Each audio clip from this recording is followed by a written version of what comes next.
Hello and welcome to Newswire. I'm Aiza Umar. Now, it seemed by Monday afternoon that the U.S. Special Envoy to Afghanistan, Mr. Zalmay Khalilzad, had successfully averted a political crisis. That is, until the two candidates for the Afghanistan presidential elections of 2019 took oath simultaneously, just a few meters apart from each other. Now, the Electoral Commission of Afghanistan had already announced the winner, which was Ashraf Ghani. He narrowly won this September's poll, but Abdullah had continued to allege the result was fraudulent. Now, President-elect Ashraf Ghani was sworn in for the second time. His former Unity Government Executive Director and Mujahideen doctor Abdullah took oath right next door.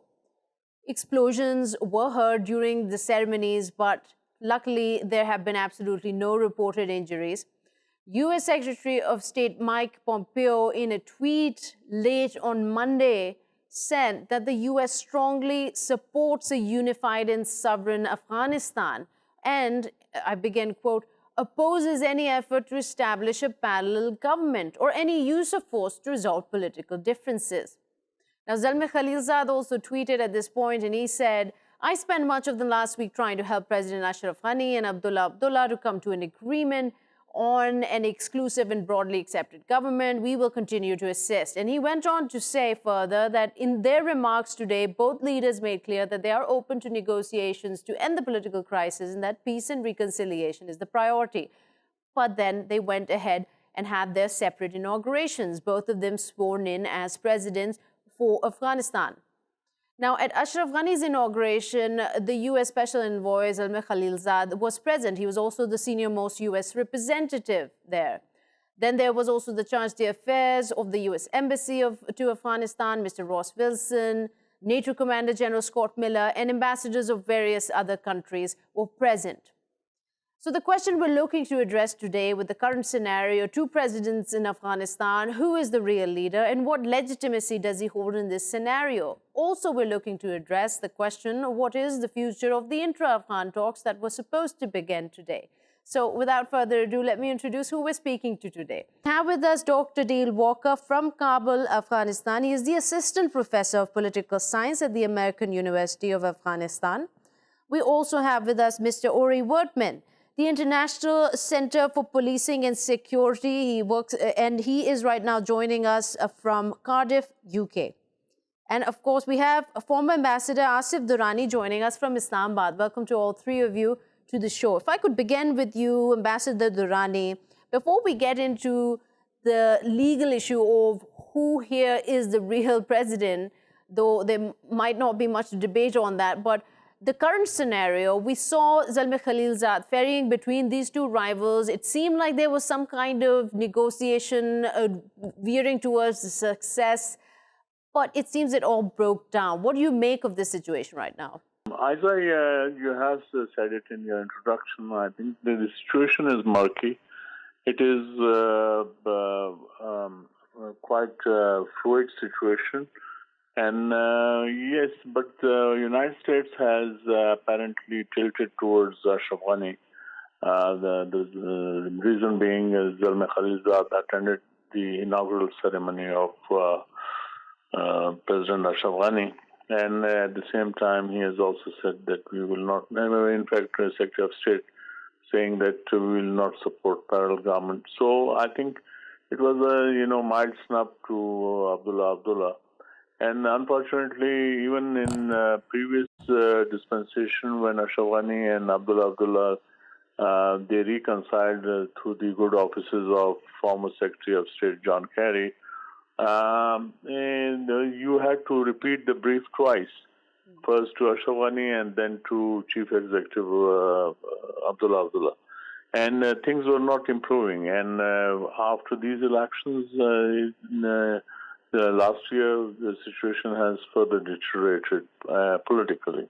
And it has happened at a time when we are talking about reconciliation, we are talking about intra-Afghan dialogue, we are talking about the withdrawal of American troops. So this is not good for Afghanistan, not good for its stability.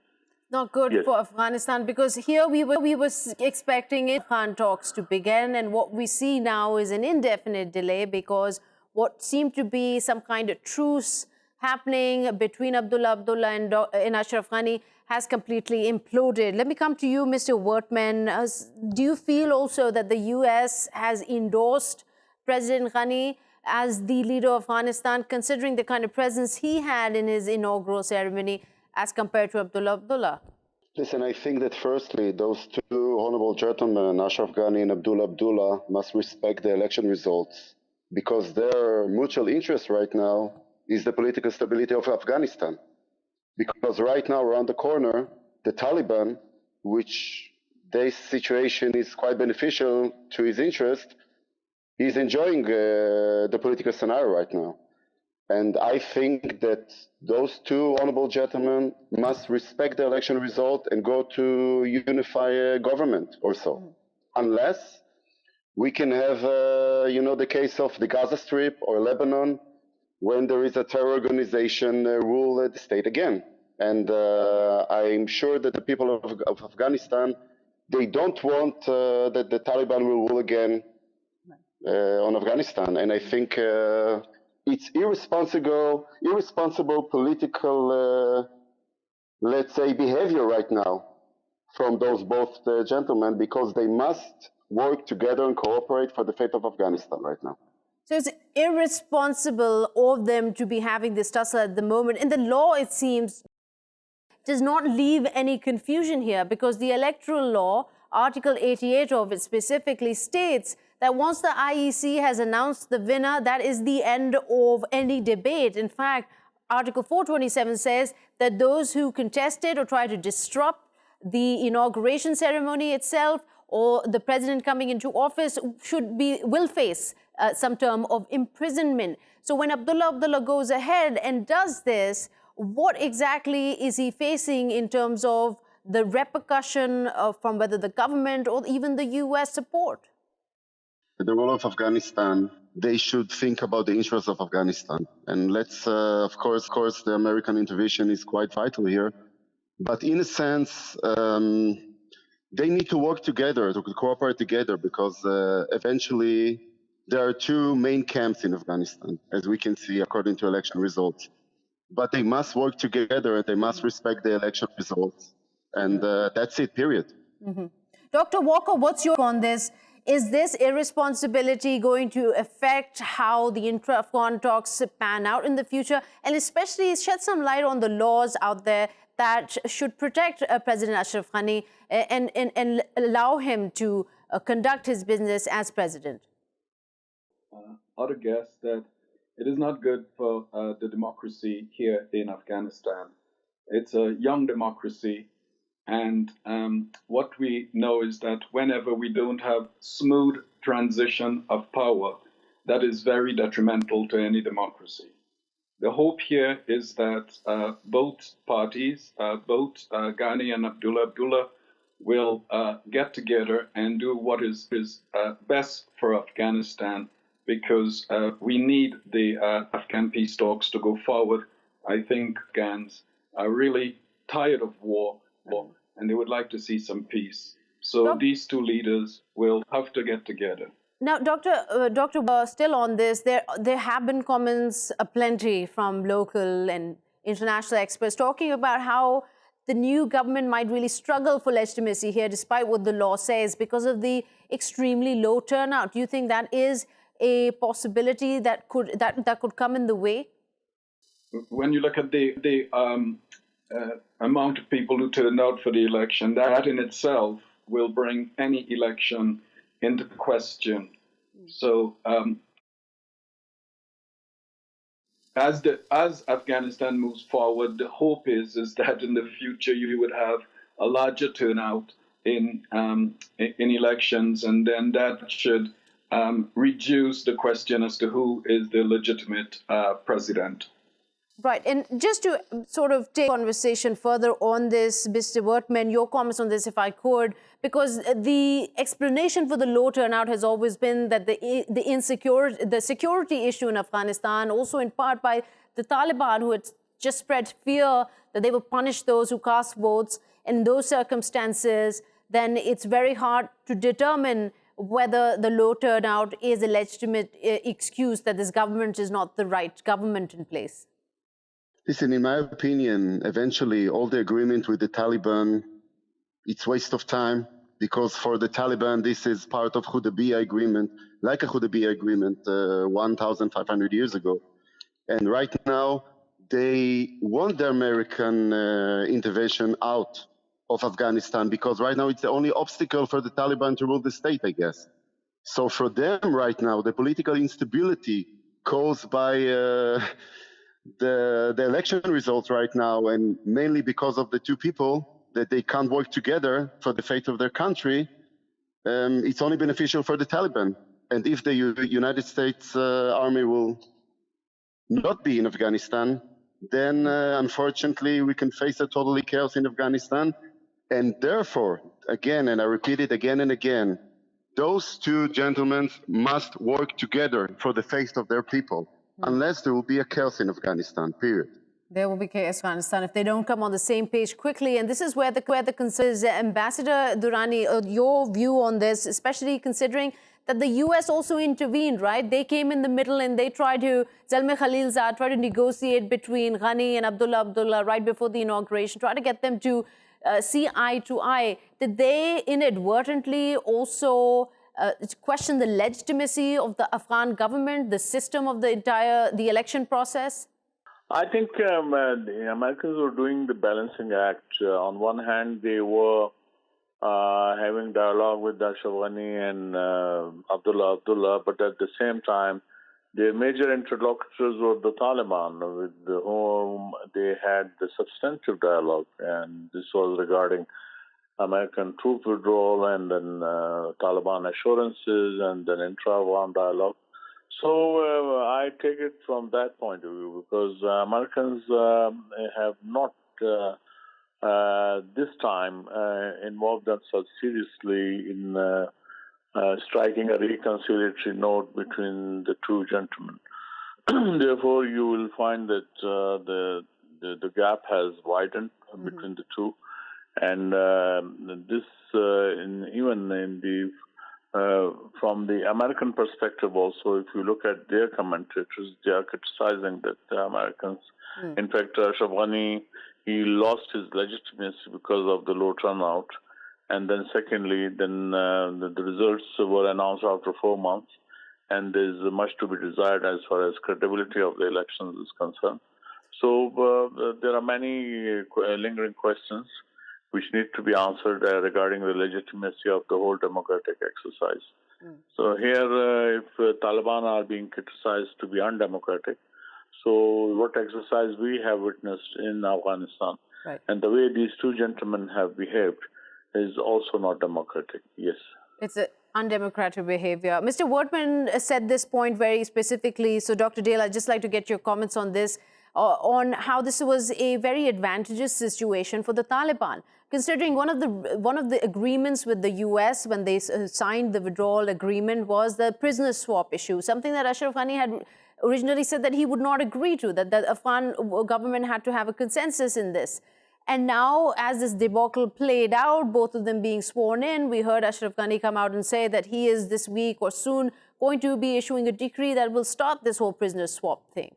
He's going to start releasing prisoners. He said specifically those who are 52 years and above, he's going to release those. And I think that is a good thing. At some point, for peace to move forwards, concessions are going to need to be made on all sides, and that may be a good start. At least the releasing of prisoners who are 52 years and above. Mr. Wortman, would it be a good start? At the point I'm trying to make here is how the Taliban have won in this in terms of the prisoner swap alone, something that Ashraf Ghani did not concede to in the beginning, is now agreeing to. Will the Taliban be able to get more concessions than would have been fair for the Afghan government to give in the first place, had this not happened?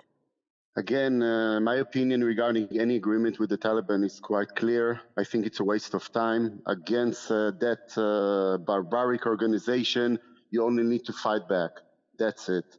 And if we're speaking right now about the political stability in instability, let's say in Afghanistan, I think that those two leaders can learn from another country in the Middle East, Israel, that right now in the last year they had 3 elections because they can't form a government.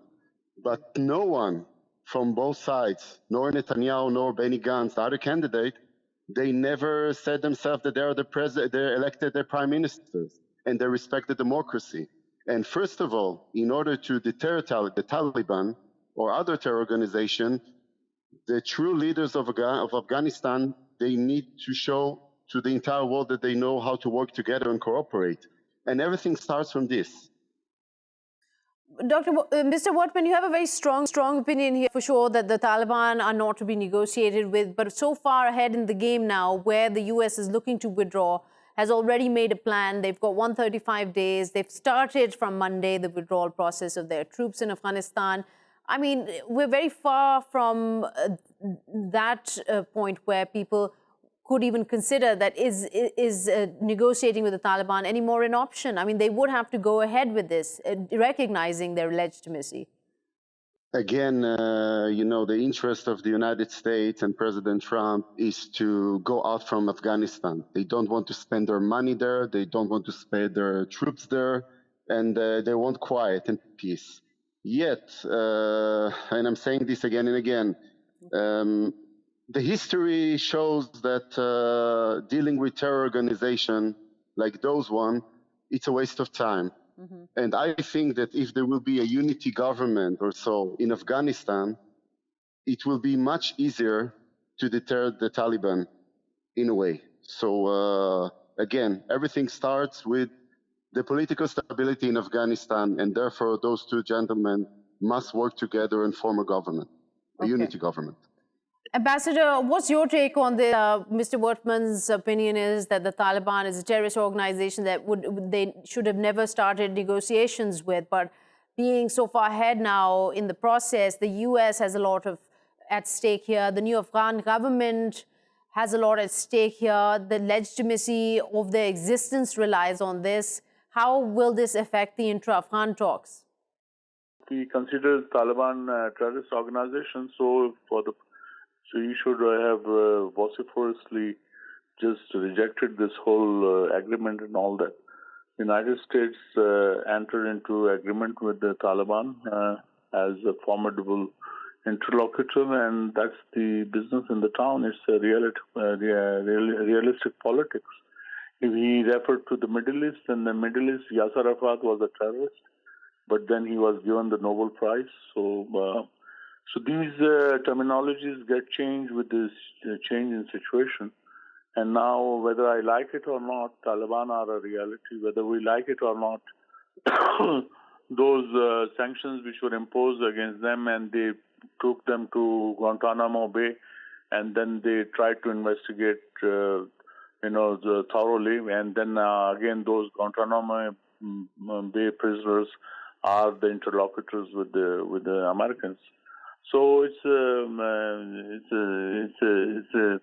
if we are talking in terms of ideal democracy and human rights and rule of law, then I'm afraid that would be only possible in the heavens, not in this world. So this world is not it's not an ideal scenario. And it's been 18 years dealing with the Taliban and nothing has come of it. Very quickly, Dr. Dale Walker, if I could get your comments on this. There have been multiple references in the deal itself that the U.S. government signed with the Taliban, where they have specifically said that they don't recognize the Taliban as a state. And yet we see the U.S. government making all these state-level commitments with the Taliban. So it really creates a catch-22 situation here, how this is going to move forward, considering the Afghan government is in shambles at the moment.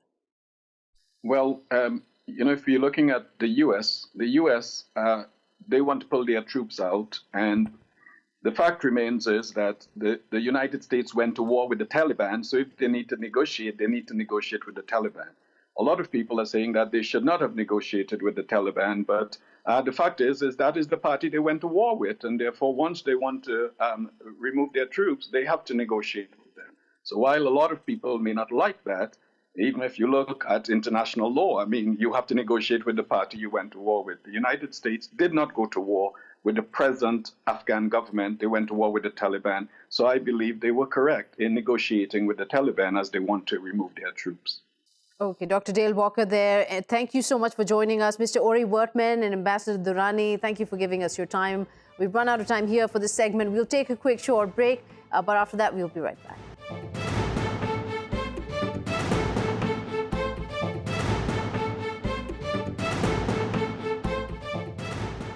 Welcome back to Newswire. Now, we'll be talking about oil prices that took their biggest single-day plunge in 30 years on Monday after Saudi Arabia said that it would increase oil production even though the global demand has slumped in the wake of the coronavirus outbreak. Now, as a result of this, Asian stock markets crashed on Monday, and the U.S. Dow Jones was not an exception. They also saw the single-day biggest point drop ever. In fact, it dropped 7.8%. Now, the situation has somewhat stabilized, at least in Asia today, but it will have repercussions, which we will be looking into. Just briefly, for the past 3 years, we've seen oil markets been hugely influenced by not just the surge of shale oil production in the United States, that has obviously affected prices, but also this relationship that has existed between Saudi Arabia and Russia. Now, this relationship itself has been fraught with tensions, and recently, while they cooperated in trimming production to try to counter shale, but we saw Russia opt out, demanding growth at a time when its economy is already reeling under sanctions. But with Saudi Arabia's move, the markets globally are being affected very badly. So to understand what this could do to global markets at this point and what the long-term strategy could be in place, we'll be talking to our guests. Let me introduce who we have today. We have Mr. Stanislav Mitrokovic. He's an expert on energy policy in the National Energy Security Fund and in the Financial University under the government of the Russian Federation. He's joining us from Moscow. Then we also have Mr. Anas Abdoun, a geopolitical analyst in oil gas consulting. He is specialized in the Middle East region. He's joining us from Brussels. Then we have Dr. Manusha Takin, a London-based independent global oil and energy consultant. Welcome to all three of you to the show. Dr. Takin, I'd like to begin with you. It seems that this relationship between Saudi Arabia and Russia already on the rocks. They had been working quite well together since 2017. The understanding is that there was a meeting on Friday where Russia opted out, did not agree to Saudi Arabia's strategy. Help us understand a little what exactly went wrong. Why did Saudi Arabia decide to go ahead and increase production and drop prices? Well, yeah, we have to first acknowledge that there has been an imbalance in the supply and demand. That is, the demand has fallen. Demand for oil, I'm talking about. Demand for oil has fallen because of the effects of the coronavirus, which has reduced activity, transportation companies, manufacturing, and trade, and so on. So demand for oil has been falling drastically in the last 2-3 weeks. And when this happens, of course, there is a flow of oil from different oil fields, operations, projects continue to come on a stream in a global market. So on a global market, there is excess oil and a shortage of demand. Now, this has happened before. It has happened in the previous decades. That happened in 1986, 1998, 1999, 2008, and the last one was in 2014. There was a shortage. The price of oil fell. In that case, there was excess supply, more oil coming from shale oil in the United States and so on in 2014, and oil price collapsed at the end of 2014, similar to the present. When these things happen, one can let it go. And so the price of oil will collapse. Therefore, oil companies will not be able to, they won't have funds to invest to do exploration production. Their operations would not be as commercial. It would cost money to actually operate, let alone to put investment and develop a field. And so if you let it go for the next few years, gradually oil supply would get less and less because of the operations.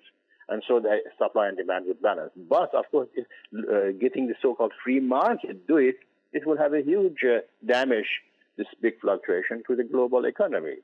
Because one needs oil for the following years. If the oil companies do not invest now, in 4 or 5 years, there will be shortage of oil. So to avoid that vicious circle, usually as have been in the past, OPEC countries, which are oil producers, got together and tried to reduce supply to manage and avoid fluctuations. But when the cases drop, the difference between supply and demand is huge, as was the case in 2014. As it is now, they have to cut oil supply by about 1 or 2 million barrels per day on top of what they had already reduced production. When this has happened, then it is now OPEC has been saying, this is the 14 countries, have been saying that, look, other oil producers, you should join this in this effort to manage supply, because if we defend the price of oil by reducing our own sales and our production and own market share, you will all benefit, and we can't sacrifice ourselves, so to speak, OPEC. And that was the reason why in November, December 2014, they got together to convince non-OPEC producers. OPEC countries tried to convince Russia and others. It took about 2 years of negotiation, and after about 2 years in 2016, late 2016, Russia and others realized that they are all in the same boat, and they agreed. So as a background to this, from late 2016, that is starting from 2015, these Russia and other non-OPEC countries, together with OPEC, have been trying to manage supply up to now. Now there is another shock, as we said, because of the reduction of activity due to the impact of the coronavirus. Right. Oil demand has fallen.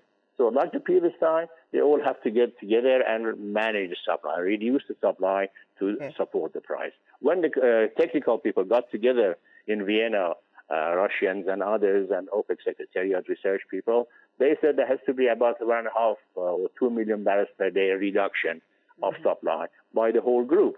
So let's split it, few 100,000 barrels per day Saudi Arabia, few hundred Russia, this much will be Mexico, because there are other countries as well.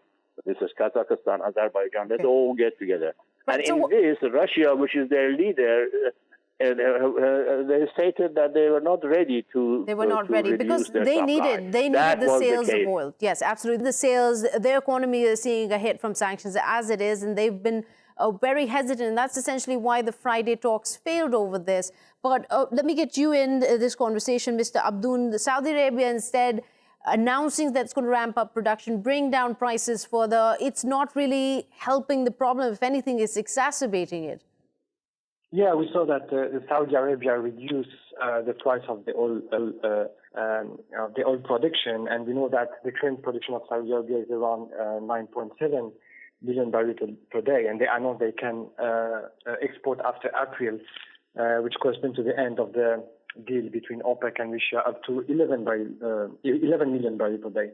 So of course they will have a huge impact on Saudi Arabia finances and budget. We know that Saudi Arabia wants to penalize American shale producers who are already struggling in response to... Mr. Abdoun, we'll come back to you. Mr. Mitrokovich, let's get your take on this. Saudi Arabia exacerbating the situation, upping the production, decreasing the price. That supply deluge is going to be harder to curb. What was the incentive here? I think it's a kind of move to show that Saudi Arabia is the strongest player here, that could survive for a longer period in this race of attrition, so to say, longer than Russia, longer than American frackers and other competitors. I still think that OPEC Plus 2.0 version is still possible theoretically after a month, for example, from now, because this scenario of death race or race of attrition is too harsh for everyone. The one argument here, Takin, if I could get your comment on this, one argument on why Russia refused to cut down production was that they wanted to really see the kind of strength the coronavirus outbreak would have on the effect, in fact, it would have on demand here. But is that the only reason, or were they the ones who wanted to break the U.S. shale dominance in the oil market? If we put politics aside, as a group, both OPEC, Russia, and others, it is better for all of them to stay together and cut a little bit of supply and make the price remain high. And therefore, as far as net revenue is concerned, they will all benefit. If each country tries to go itself and say that I don't care, then of course there will be extra supply and they will all suffer, you see. Right. And on this, apparently without any previous knowledge or whatever expectation, Russia, whether they had been soundings between ministers before, we don't know. But as far as the press is concerned, it was unexpected. Russian minister, he decided or said that, as you said, let us wait a few more weeks or months to see the effect of this decline because of the corona. And that would have meant more and more the price of oil, which is already $30, to continue more and last for, theoretically, say, another 2 weeks with low price of oil and low revenue. And that was not acceptable. It was not all the countries could bear this, you see. This is on the technical surface side. Another explanation is that Russia wants to put pressure on United States shale oil production. Because shale oil, growth of shale oil in the United States has been really a revolution in the last 10 years. United States oil was running out. It had been 10 in 1970, 10 million barrels per day. It had fallen to 5. But in the last 10 years or so, 10, 15, 12 years, it grew from 5 million barrels per day to about 11 and 12 now. So this growth of about 7, 8 million barrels per day, mostly from this new technology of shale development and so on. And so it's shaking up prices. It's this other point. Let me just this other point, that shale oil requires a price of about $50, $60 a barrel for it to be commercial, shale oil operation. And shale oil is being produced not only by Chevron and some of the majors, but there was a large number, at least, 40 or so, 30, 40 small oil companies. And many of these oil companies who are operating shale oil, they have been taking a large leverage, huge loans, and they have to pay the loan. And so, say, break-even price for them had been about $50, $60. Now, what I think Mr. Novak, His Excellency Novak, Russian minister, has said that he thinks that if the oil price is kept down for a few months, all these small shale oil producers will go bankrupt. Just hold that thought. Let me get you here back in, Mr. Anas Abdoun. We've been connected to him again. Mr. Abdoun, you also said that the Saudis were looking to affect the dominance of the U.S. shale oil production. But let's come back to Russia here. It has much more at stake here. U.S. supply is, 18% according to 2018 contribution to oil supply in the global market. Russia is 12%. But the question really is, how long can Russia afford this situation, to take this hit? Russian companies have a very competitive cost that would allow them to continue to be profitable. And that is the same thing for the Saudian companies. We know that the Arabian Light, which is the Saudi Arabian crude, is the cheapest in the world when it comes to cost production. When it comes, so we have to see what's happening in the public finances. You know that Kremlin needs a barrel at $42 to balance the country's public finance, and Saudi Arabia also needs a barrel around $60-65 to balance these public finances. And when it comes back to a foreign exchange reserve that can have impact about this oil, this prices war, Russia has around 560 billion in foreign exchange reserve that allow it to hold the price war. So it's come to try to evaluate how long Russia can afford this war. We have to see the impact on these oil prices. Running out of time, we've got so many questions to iron out here. Coming back to you, Mr. Mitrakovic, is U.S. going to feel this squeeze at all from this price war, this ongoing price war? Yes, it will happen. The question is when this will happen. I think later, I think in a year, if we don't have OPEC plus next version of this organization, in this case, we'll see very big problems in American shale industry. Of course, they have very cheap credits. It's very easy for them to survive in comparison to the companies in countries where credits are not so cheap. And bankruptcy doesn't mean always that you have to stop the production. For example, if one company can go bankrupt in America, other company, for example, a bigger one can buy it. For example, a major can buy a company that went bankrupt, and they still can go into production. So nobody knows exactly when this will happen, but I'm sure that they can survive forever with low prices. They can survive forever with low prices. Now, the other concern, Dr. is also those non-OPEC countries producing oil. What will happen to them with the recent price drop, especially when we're talking about countries like Venezuela or Iran, who are already crumbling under massive sanctions? Well, oil producers are suffering understandably because oil-producing countries are generally commodity producers. Their economies are, to a large extent, very high percentage. It varies between the countries, but say between 60 to 90% dependent on revenue from the export of their oil. And when the price of oil falls, let's say it was about $60, now it is about $30. Of course, they will be in a bad situation financially. They can't finance their budget, the normal operations. Many countries require food imports, and so on and so forth. The two countries, Iran and Venezuela, unfortunately, have been subject to United States sanctions, and so they cannot really export their oil. And so as far as those two countries, this whole story doesn't really matter very much. Of course, they are exporting quietly here and there out, trying to beat sanctions, maybe a few 100,000 barrels per day. And so that quantity of sale will also, of course, the revenue will be less. But it is the other countries, Saudi Arabia itself, which is a production of about 10. And then there is UAE and in the Persian Gulf, Kuwait and so on, which are rich countries. But there is also Nigeria, there is Libya, which is in a very terrible situation with civil war, and any oil which can be exported is valuable for that country, and others, Angola, and there are many other oil exporters within OPEC and outside OPEC that very much are dependent. They have large population and they are very much dependent. So producers will suffer, and that is why the main point in all this for Russia and Saudi Arabia, OPEC and non-OPEC, is that we as producers and exporters are all in the same boat. Absolutely. And what they should do is to get together and defend the price by reducing a little bit each production so that they will all benefit.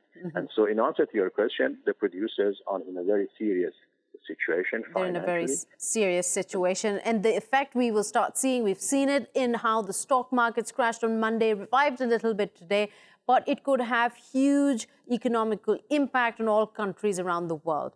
We will be following this story and bringing you more updates, but right now we've run out of time. Thank you to all our guests for joining us and giving your voice to this conversation. Till tomorrow, goodbye.